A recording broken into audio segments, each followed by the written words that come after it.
Welcome to the next episode of Flippin' and Rich. And today we're going to be talking about shortcuts to success. I mean, are there really any shortcuts to success, Pete? Well, many people will tell you no. Yeah. But make no mistake about it. There's 100% shortcuts to success. You know, like you hear it all the time. The only way to get successful is you have to work hard.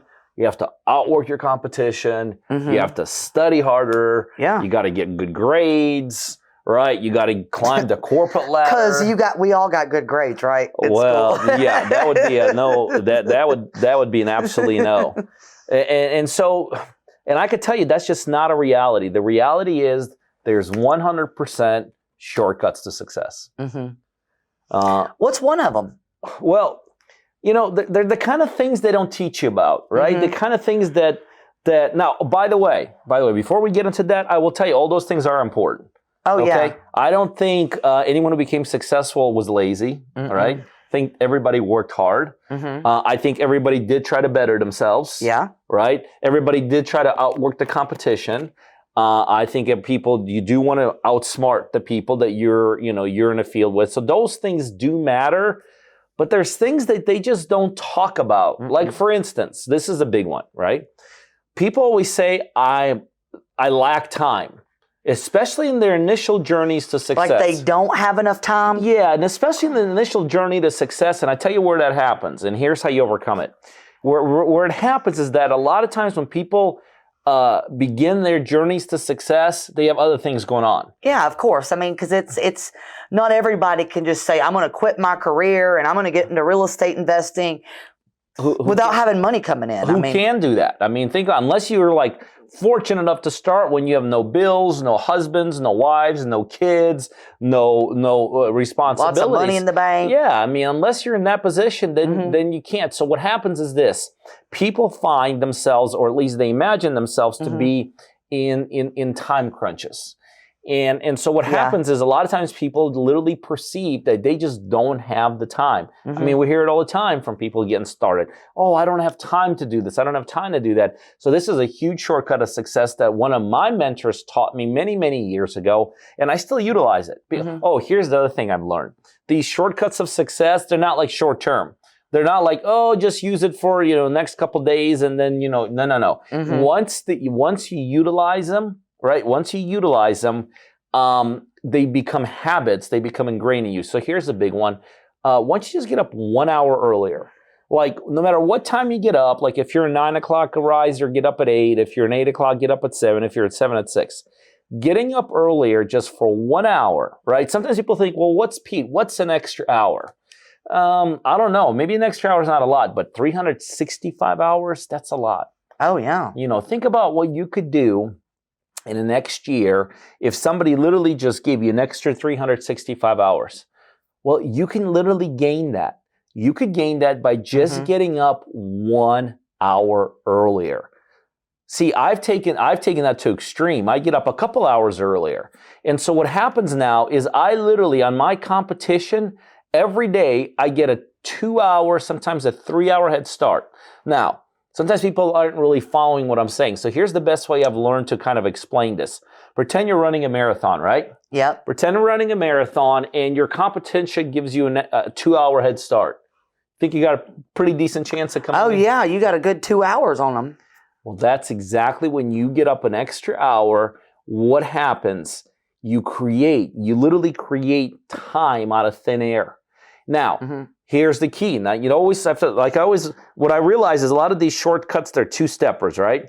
So it's get up 2 hours earlier, get up 1 hour earlier, get up 30 minutes earlier, and do something that's going to accelerate your growth on your road to success, right? Whatever you do, like here in real estate, we know there's certain things that by you doing, that's going to create. Now, here's the other thing. Sometimes you get up an hour too earlier and you do other things, right? You just get done earlier, and then you could really knock it out of the ballpark.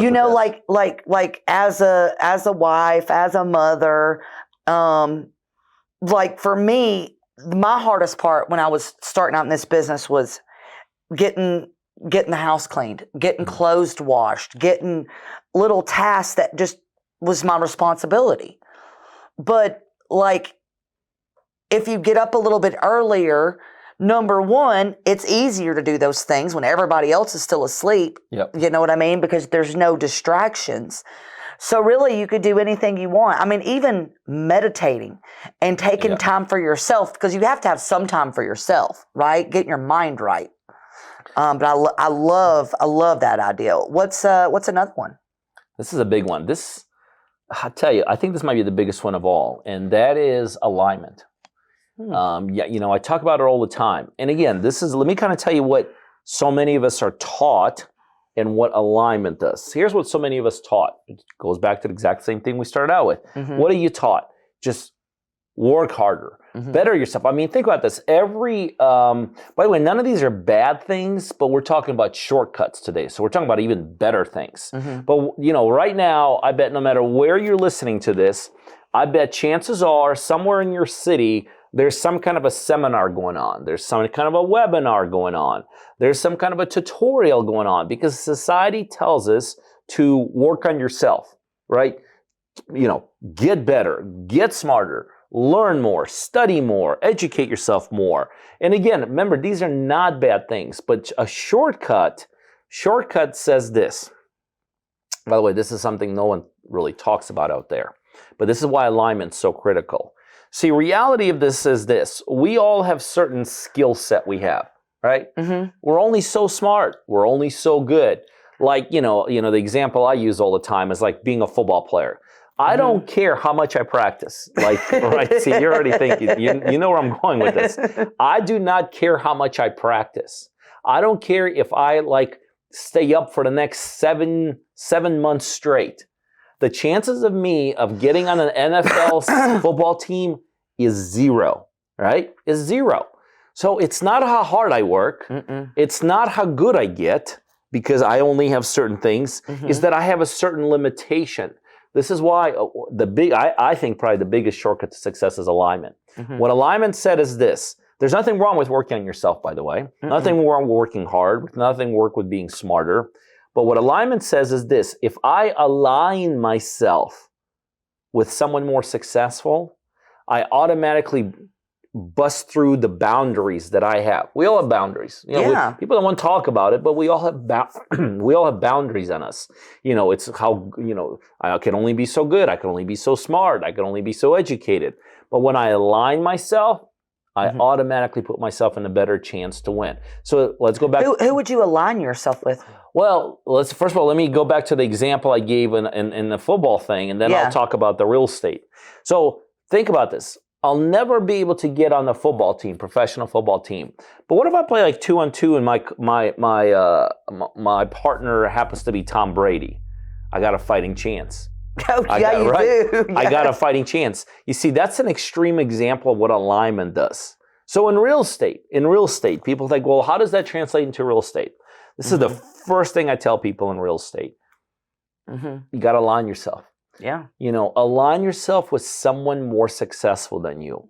So who could that be? That could fall into different categories. It could be a coach.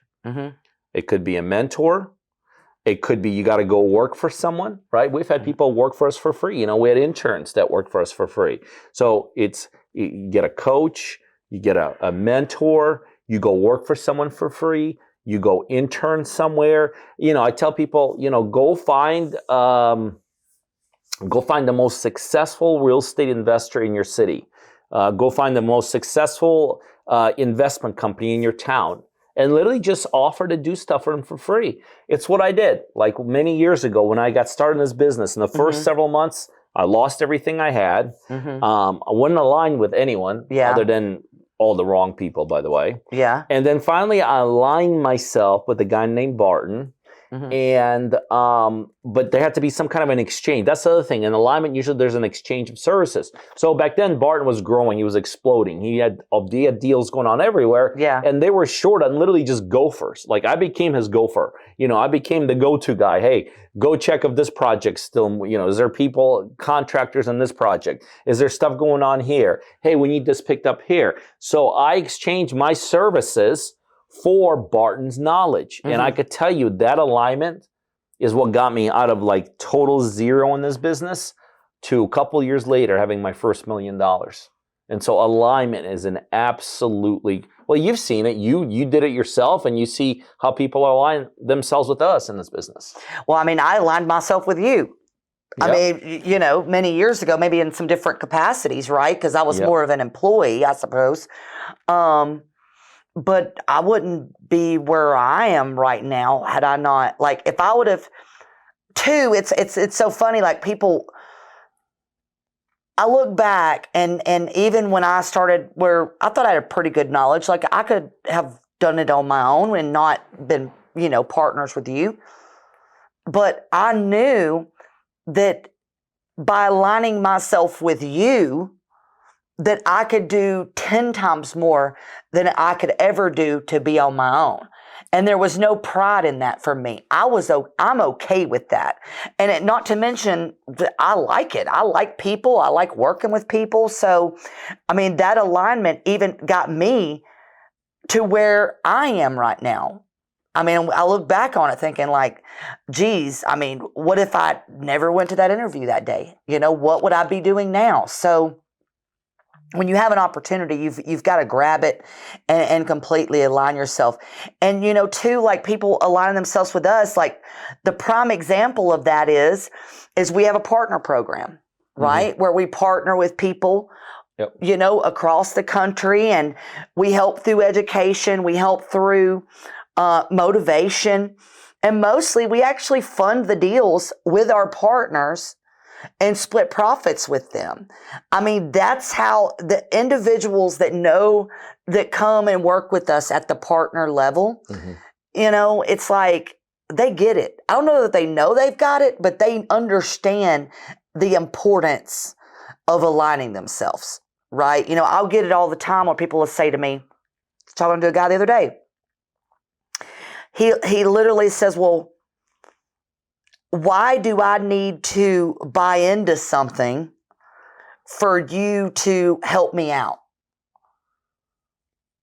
I mean, what's the thinking of that? Like Barton, you could have said, well, I want you to teach me everything, but I'm not going to run no errands. I'm not going to do anything for you.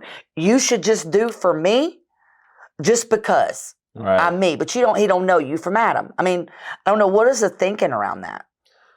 Well, and I think this is why there's a difference between somebody understanding shortcuts to success and implementing shortcuts to success. So I think everyone listening to this will be like, yeah, that makes sense. Yeah, I think I would like to align. And then here's what they do. Exactly what you just said. Give it to me. Hand it to me. Do it for me. Help me.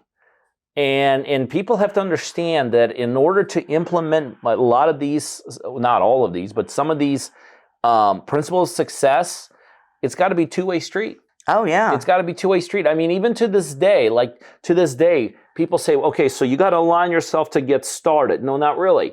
That never stops. Even at our level, like this is what I do to this day. I'm constantly chasing relationships where we have the ability to align. Like our company right now is going through a big, huge overhaul from a perspective of a very strategic alignment. But you're right, it's always a two-way street. It's always a two-way street. In order for someone to align with you, there's got to be some kind of a fee give back from you, whatever it may be. You know, you may be thinking in the beginning, well, I don't have much to offer. I don't have much to give. Well, first of all, figure out what you can give, okay? Figure out what you can give out there, right? Sometimes you have to buy into it. Yeah. I mean, sometimes you literally you have to buy it a seat at the table, right? Now, what'll happen over a period of time, this is inevitable. Over a period of time, you start gaining credibility. You start building your own assets, right? You start building your own things that you could provide to other people. You start becoming more lucrative to other people, right? So in the beginning, a lot of it you have to just pay for it. I mean, that's just really the bottom line. I mean, now that I think about it, like I've like met people where I saw something in them and I'm like, hey, you know, I'll help you do this and I don't want anything in return. And do you know, except for with the exception of one person, has that ever worked out? Have they ever become successful? Because unless you have some skin in the game, you're not going to take something serious. You've got to put skin in the game, right? Otherwise, you're not invested. I mean, geez, we're looking to be investor. You got to invest in yourself, which is number one. And really truly believe yourself. Well, I think we got time for another one. I know you probably got thousands of shortcuts, but give me another one. Tell you another important one. And again, some of this stuff we hear all the time, it just never clicks. Mm-hmm. But another big one is your environment. I think, think about people that become successful. At worst, their stories are, I started in a bad environment. Yeah. Right? I started in a bad area. I started somewhere where I didn't want to be. But ultimately, part of becoming successful is you got to find the right environment. Like almost like, you've heard this before, but probably you have too, is talking about being successful financially. Yep. Right? I want you to look at 5 people that you spend the most time with right now. Like, think about that, Pete. You can think about the 5 people you spend the most time with, right? I want you to literally think about that for a minute. Like, count them down. Susie, Bob, Jennifer, whatever. These 5 people. Mm-hmm. Your income will match what the people you hang out with. Now, I'm not talking about like, your grandma or your first cousin. I'm talking about like friends, people that you spend your free time with. Do you want your income to match those 5 people? Right? So true. It's so true. You got to find, I kind of take it to the next level. It's not only that, right? You want to have exemplary people. I just think it's hard to function in a bad environment. Like overall, negativity. Yes. It is very difficult. And so I used to do, this is what I recommend to this day. It's kind of extreme things. Sometimes people will tell me, well, gosh, Pete, it's easy for you to say, like, you've kind of, you've achieved some measure of success and, you got yourself a better environment. Sometimes having a better environment is nothing more than leaving where you live, the apartment you're staying in, the house you're in, and going to a Starbucks, right? And creating your little environment there, somewhere where a little bit more positivity and all this. But the people you surround yourself with, like you said, the environment you're part of, it is okay to start in a bad environment. Yeah. Okay. And a lot of us have started in bad environments. Well, you don't really realize it's a bad environment until you've left it. Like me, I didn't realize I was around negative people until you're not. Till I'm not. Right. Yeah. And conversations are different, huh? Well, everything is different. Yeah. Everything is different. But I could tell you, getting around the right people, surrounding yourself with the right environment, putting yourself in a positive environment around you, that's just a big, big part of success. And that's a huge, huge shortcut. It's very much tied into the alignment, right? It's very much tied into alignment. But it's just like this. This is the example. If somebody says, wow, you're awful, as opposed to saying, wow, you're good. You're incredible. Yeah. It's just that one little thing, just ask yourself, how would you feel if somebody said one of those 2 things? It's a total game changer. It's either a demotivator or a motivator. Or the biggest one is like you just basically getting started as an investor anyway, or maybe you've been doing it a while and being around people that say, well, I can't believe you're doing that. You're never gonna do well. Or you don't have the right, you're not capable of doing this. Right? I mean, people, when I was like, they told me that, like, Julie, a real estate investor? Seriously? Like you didn't grow up with anything. You don't have the education. I mean, you need to go work for somebody else and go back to that because you're never going to do very well. Or being around somebody that's like, I believe, like, oh my God, I'm so excited you're doing it because I know you'll do well. Absolutely, very, very important. Absolutely very important. And, and it's not until you break away out of it. You're right. It's not until you kind of break away out of that you start really realizing, wow, it's like I had the brakes on before. So things like creating time for yourself, aligning, being around the right people, creating the right environment, being able to withstand naysayers, being able to work through, the challenges. I mean, these shortcuts to success, I'm telling you, I know how important they have been to me. And I'm just telling you, I think they're critically important for the bottom line says don't fall into this whole fallacy, don't fall into this whole lie that there are no shortcuts to success. Absolutely. There's definitely shortcuts to success. And I really hope that, that you're listening today, that you take that to heart. Don't let somebody tell you there's no shortcuts. There are shortcuts that you can change. Like, you don't even have to, again, everything we're talking about is not something you have to have money to do. I mean, going and sitting in Starbucks doesn't cost you anything. Going to a park with beautiful flowers and greenery, and just sitting there and working. I mean, everybody's got, internet on their phones now. So these things are not things that are going to cost you money, but they're definitely things that are going to make you money. Well, I've really enjoyed this subject, Pete. And guys, thank you so much for joining us on another episode of Flippin' Rich.